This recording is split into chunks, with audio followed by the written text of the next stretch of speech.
Bienvenue dans Éclore, le podcast pour les esprits créatifs et les âmes d'entrepreneurs qui veulent juste faire des trucs et être heureux. Dans cet épisode, on va parler de l'erreur numéro 1 que font énormément de gens et qui leur gâche la vie. Cette erreur, c'est mal se parler. On va voir pourquoi ça gâche la vie de ceux qui le font, comment arrêter, parce que c'est pas si facile que ça, étape par étape, pour voir un vrai changement positif dans sa vie. Déjà, pourquoi est-ce que mal se parler, c'est la pire erreur que tu puisses faire? Mal se parler, par mal se parler, j'entends mal se parler, donc dire du mal de soi à l'extérieur, et mal se parler à l'intérieur dans son monologue interne. Pourquoi est-ce que c'est la pire chose que tu puisses faire?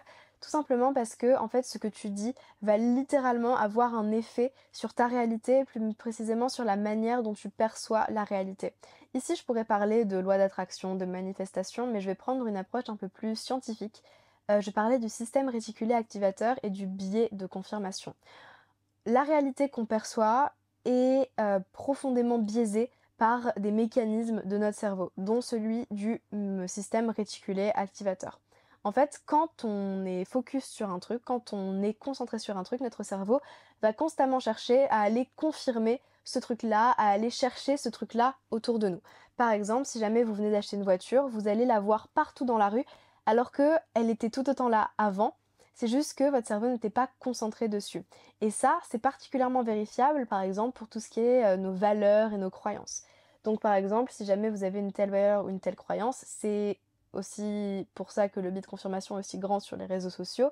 Quand vous avez une croyance ou une valeur, votre cerveau va tout faire pour aller chercher dans votre quotidien et dans votre entourage des éléments qui vont aller confirmer cette croyance ou qui vont confirmer cette valeur. Et du coup, quand on dit du mal de soi ou quand on pense du mal de soi, notre cerveau, automatiquement, se programme pour aller chercher dans sa réalité des éléments qui vont aller confirmer ce qu'on a dit ou confirmer ce qu'on a pensé. Et du coup, c'est un cercle qui peut être hyper vicieux, mais aussi hyper vertueux, parce que quand on commence à penser du bien de soi, eh ben, on change complètement le truc et on commence à voir tout ce qui est bien. Et on commence à voir, quand on commence à parler bien de soi, quand on commence à s'auto-complimenter, on commence à voir toutes ses qualités, à voir tout ce qu'on fait de bien, et vu qu'on fait des choses de bien, en fait ça attire le positif, le négatif attire le négatif, donc plus vous allez voir, ok, donc ça je sais le faire, ah je suis fort à ça, plus vous allez chercher à confirmer ces choses-là, et plus vous allez faire de choses du coup.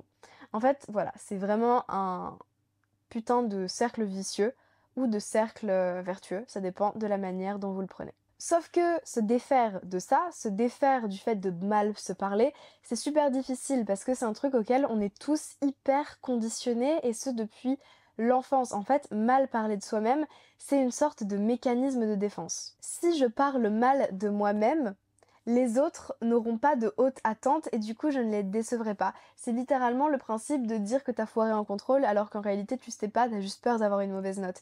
Du coup, si les autres n'ont pas d'attente, je n'ai pas de risque de les décevoir. Et du coup, on parle mal de soi et on n'ose pas s'auto-valoriser. En fait, tout ça, c'est vraiment un mécanisme de défense. Et c'est aussi parce qu'on sait que actuellement, le fait d'avoir confiance en soi et de le dire et de le proclamer haut et fort, c'est pas du tout valorisé. On est vite catégorisé comme étant vantard ou comme étant un but soi-même, par exemple. On a tous ce réflexe de s'auto-critiquer automatiquement. On fait tomber un truc, ah putain, je suis trop conne, ah je suis trop bête, ah je suis trop nulle à ça, oh non, pas moi, je sais pas faire ça, je suis pas capable, je suis pas compétent. C'est autant de choses qu'on dit au quotidien et on pense que ces phrases n'ont pas d'impact, mais en fait elles en ont. Et aujourd'hui, on va voir comment est-ce qu'on fait pour aller au-delà de ce conditionnement qu'on a depuis probablement l'enfance, pour petit à petit se reprogrammer et faire en sorte de voir des vrais changements durables dans sa vie. Parce que je l'ai vécu, j'ai commencé à appliquer tout ça quand j'avais à peu près 16 ans. Pour ceux qui ne me connaissent pas, déjà enchantée, moi c'est Kana. Je suis entrepreneur depuis mes 16 ans, j'ai eu mes premiers clients à 18 ans.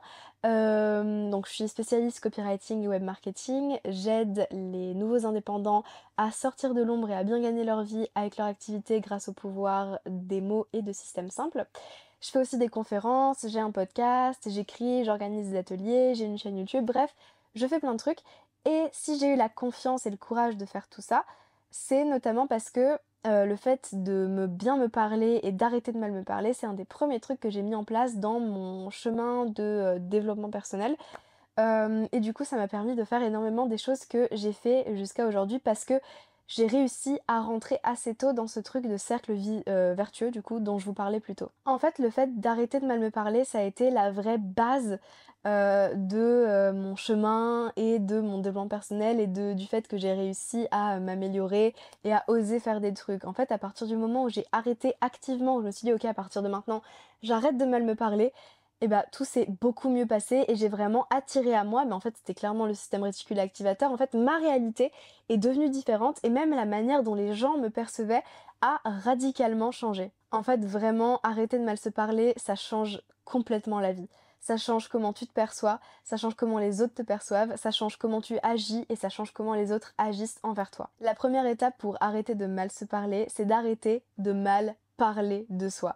Et par ça, je veux dire d'arrêter de mal parler de soi en externe, donc de dire les choses. Il y a deux dimensions. Pour moi, il y a la dimension externe et la dimension interne. Externe, c'est ce qu'on dit, et interne, c'est ce qu'on pense, donc ce qui ne sort pas de notre bouche. Et en premier, ce qu'on peut contrôler dans un premier temps, c'est la dimension externe. C'est faire en sorte de ne plus dire de mauvaises choses sur soi-même. Et pour ça, il faut appliquer un principe qui est très simple, c'est si je n'ai rien de gentil à dire, je ne dis rien. C'est un principe qu'on nous a tous enseigné, c'est un principe qui s'applique pour les autres, mais qui s'applique aussi et surtout pour soi-même. Si je n'ai rien de gentil à dire sur moi-même, je ne dirai rien. Je ne dirai pas je suis nulle, je ne dirai pas je ne suis pas compétent, je dirai pas ah putain je suis trop conne, je ne dirai rien.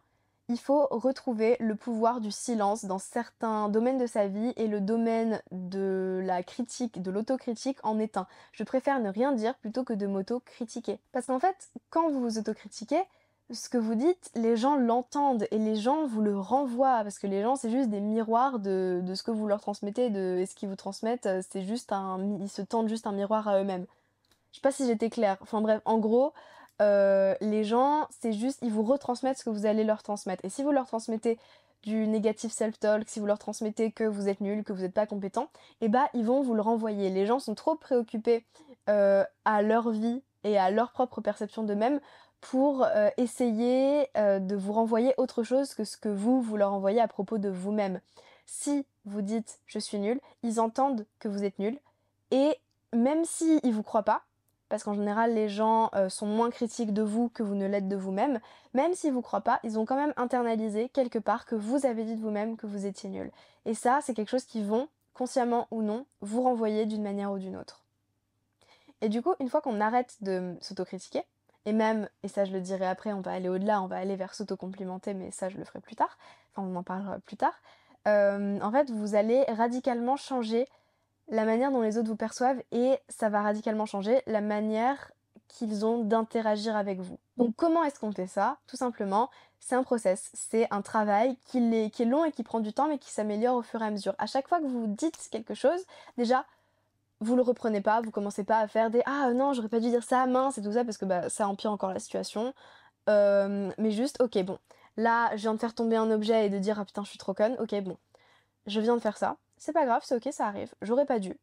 Je ne le ferai pas la prochaine fois. J'essaierai la prochaine fois de ne pas le faire. La prochaine fois, j'essaierai de m'attraper au vol avant de dire la chose méchante à propos de moi-même. Et ensuite, la deuxième dimension, et c'est là que ça se corse un petit peu, c'est la dimension interne. Donc là, on parle du monologue interne. On ne parle pas de ce que tu dis, on parle de ce que tu penses. On parle des pensées que tu as au quotidien. Et ça, c'est beaucoup plus difficile à monitorer, c'est beaucoup plus difficile à réguler. Mais c'est quand même possible et c'est exactement le même processus que pour ce que vous dites. Et ça se fait dans un deuxième temps parce que c'est beaucoup plus difficile de choper ses pensées que de choper ses mots. Parce que les mots, ça reste un acte et les pensées, c'est beaucoup plus rapide, c'est beaucoup plus difficile à contrôler. Mais c'est exactement le même principe. Dès que vous avez une pensée négative, ah putain, je suis trop bête, je suis incapable, je vais pas réussir à faire ça, je suis pas assez compétent, non, c'est pas possible pour moi, c'est pas possible tout court. euh, vous reprenez, ok, j'ai eu cette pensée, c'est pas grave, ça arrive, mais c'est pas vrai. Je décide aujourd'hui que je vais pas penser ça à propos de moi-même. Je décide aujourd'hui, et pour reframe une pensée, parce que pour les mots, je vous ai conseillé de ne pas vous corriger mais du coup de laisser passer et de vous attraper au vol de plus en plus souvent et de le faire de moins en moins souvent. Pour les pensées, ce que je vais vous conseiller, c'est de systématiquement remplacer par du positif. Et par ça, je veux surtout pas que vous tombiez dans le truc de ne pas admettre vos erreurs, de pas être capable de prendre du recul ou d'être dans la vantardise ou dans l'ego. Non, l'objectif c'est de dire ok, par exemple, aujourd'hui j'ai pas été productif. Au lieu de dire ah putain, je suis vraiment une grosse merde, j'ai rien foutu de ma journée, ok, aujourd'hui, ça n'a pas été ma journée la plus productive, c'est pas grave, ça arrive, je ferai en sorte de faire mieux demain. Qu'est-ce que je peux faire pour faire en sorte d'être mieux demain? Ok, là je suis pas tombée dans le contre-pied de ne plus admettre ses erreurs, mais je suis pas non plus tombée dans le truc de s'apitoyer sur son sort et se détester parce que j'ai pas été hyper productive aujourd'hui. Non. Qu'est-ce que je peux faire pour être mieux demain? J'ai admis, ok, j'ai pas été super productive aujourd'hui, mais déjà j'ai pas mis de jugement de valeur dessus. J'ai pas dit que j'étais nulle, j'ai pas dit que j'étais une grosse merde, mais et j'ai dit qu'est-ce que je peux faire pour être mieux demain? Donc qu'est-ce que je peux faire pour m'améliorer? Donc voilà, c'est en fait passer tout ça en positif. Qu'est-ce que je pourrais trouver comme autre exemple? Je sais pas, genre, je suis nulle en maths. Les maths, c'est pas mon point fort. Vous voyez la différence, vous voyez la nuance, à quel point elle est puissante. En fait, je suis nulle en maths et les maths c'est pas mon point fort. Les maths c'est pas mon point fort, ça insinue que autre chose est mon point fort. Donc on est déjà dans un truc positif et il n'y a pas de jugement de valeur, il n'y a pas de négatif, il n'y a pas de je suis nulle en quelque chose. Et en fait tout ça c'est super puissant, c'est de le plus souvent possible et c'est long et c'est chiant et c'est un exercice à faire de plus en plus souvent et de le faire consciemment. C'est de faire en sorte de plus en plus souvent de penser en termes de c'est pas mon point fort, de j'aurais pu faire mieux, de j'étais pas à 100% mais c'est pas grave, que de penser en termes de je suis pas capable, je suis nulle.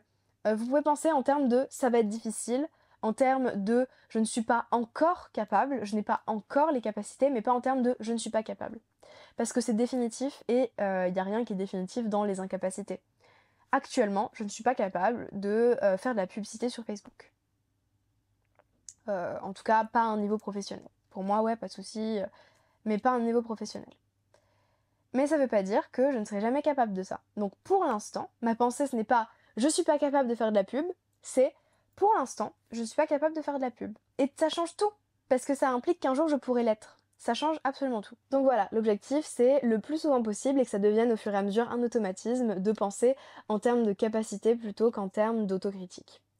Et ensuite, l'étape d'après, c'est encore un step au-dessus, c'est de s'auto-faire des compliments. Et là, on va prendre le truc à rebours-poil, on va pas commencer par l'externe, on va commencer par la dimension. On va pas commencer par la dimension externe, on va commencer par la dimension interne.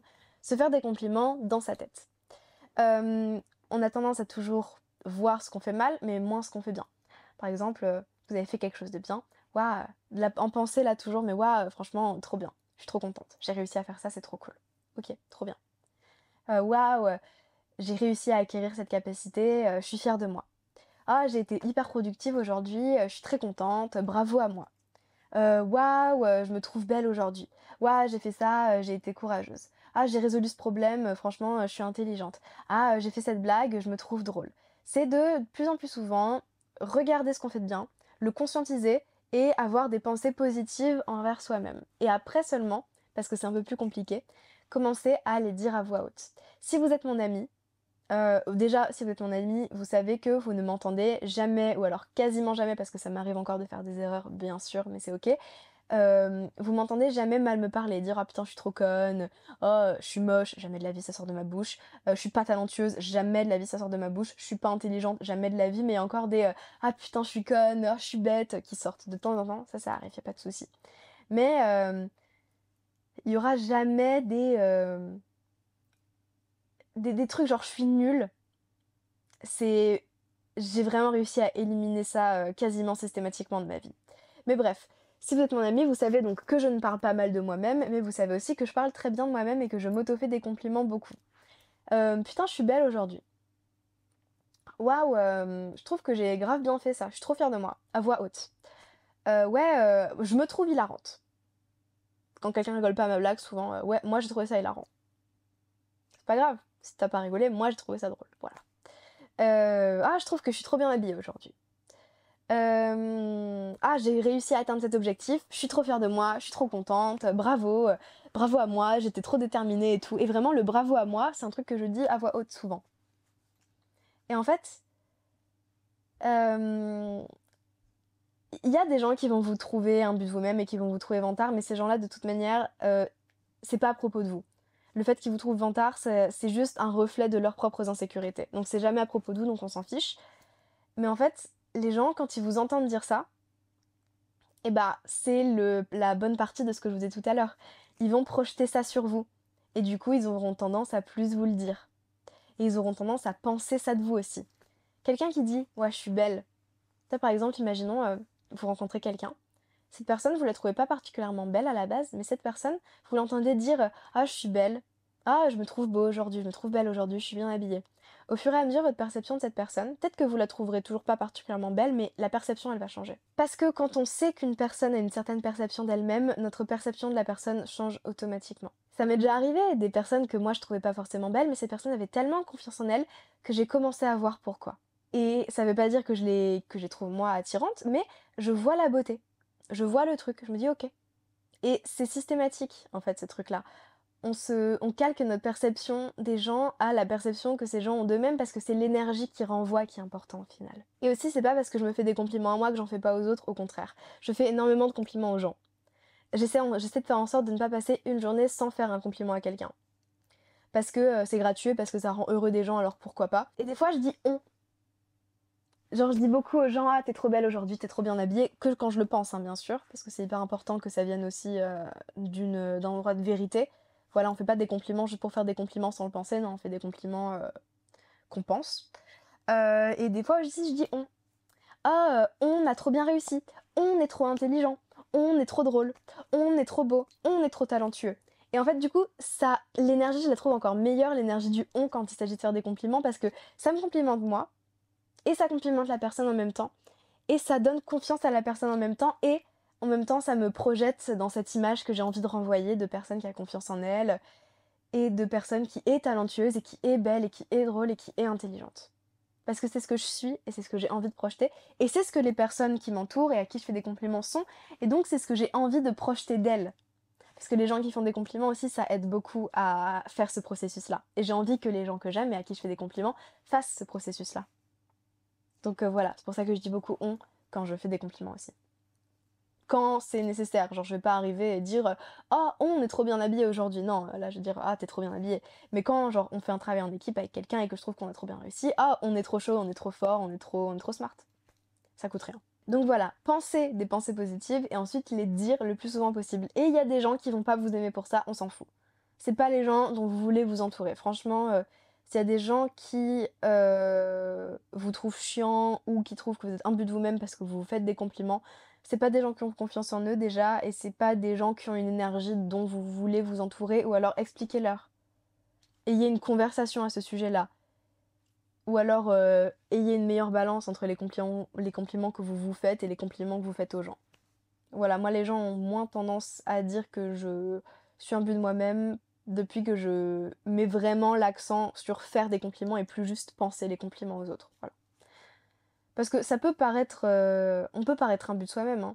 D'ailleurs, peut-être que je le suis un peu, mais c'est pas très grave. Je suis très heureuse, enfin genre, ça me rend heureuse de me faire des compliments, donc pourquoi est-ce que je le ferais pas? Et peut-être que je suis un peu imbu de moi-même en réalité, mais c'est pas la pire qualité à avoir. Du moment que vous savez vous remettre en question et que vous vous mettez pas au-dessus des autres, aucun des compliments que je me fais ne rabaisse qui que ce soit. Donc du moment que je suis capable de me remettre en question et que je suis pas dans la compétition et que je me mets au-dessus de personne, je considère que je ne fais de mal à personne en juste me faisant des compliments. Au contraire. Le dernier exercice que je vous conseillerais à faire, enfin de faire, c'est l'exercice du miroir. C'est un peu compliqué et vraiment je vous conseille de le faire quand vous êtes prêt. C'est de se mettre devant un miroir, tout nu. Donc vraiment d'être nu devant un miroir. De vous regarder et de vous faire des compliments à voix haute. De regarder chaque partie de votre corps et de faire des compliments. J'aime cette partie, j'aime cette partie, j'aime cette partie, j'aime cette partie, et au fur et à mesure de citer pas forcément des raisons, parce que des fois il y en a pas. Je sais pas pourquoi j'aime mes genoux. Avoir de la gratitude si je peux dire j'aime mon genou parce qu'il me permet de marcher, tu vois, des trucs comme ça. Mais profondément, je m'aime, j'aime chaque partie de moi, de regarder chaque partie de son corps et de se dire j'aime chaque partie de moi. Et puis après de faire une introspection et de se dire je m'aime aussi pour mon intelligence, j'aime mon humour, j'aime ma gentillesse, j'aime ma capacité à être en gratitude, je sais pas moi, j'aime mon esprit logique, j'aime certains de mes défauts, j'aime, j'en sais rien, ma maladresse, J'aime bien ma maladresse, en vrai de vrai, la vie serait moins fun pour mes potes si j'étais pas aussi maladroite. Voilà, c'est vraiment de se mettre bon, si vous voulez le faire habiller, faites-le habiller, je trouve que ça a plus de puissance quand on est réellement dans son plus simple apparat. Mais voilà, devant un miroir et de tout dire. De s'auto-complimenter sincèrement et profondément. Franchement, cet exercice, je le fais plus beaucoup maintenant pour être très honnête avec vous parce qu'aujourd'hui je l'ai un peu intégré, ce truc. Genre, maintenant j'en suis au stade où dès que je passe devant une vitre ou un miroir ou quoi, il y a une chance sur trois pour que genre, soit je le pense dans ma tête, soit genre je fasse: «Je suis trop fraîche aujourd'hui», tu vois? Un truc comme ça. Enfin genre je sais pas si vous voyez mais c'est tout con, mais c'est vraiment des parfois c'est vraiment genre sur l'instant, tu vois? C'est vraiment genre, je me lave les mains en partant des toilettes, je me regarde, je fais: «Oh je suis fraîche» et je m'en vais. Ça va pas au-delà de ça, mais c'est juste une attitude, un truc au quotidien. Enfin bref. Vraiment je vous conseille de faire ça, l'exercice du miroir. Je le faisais avant tous les 2-3 mois.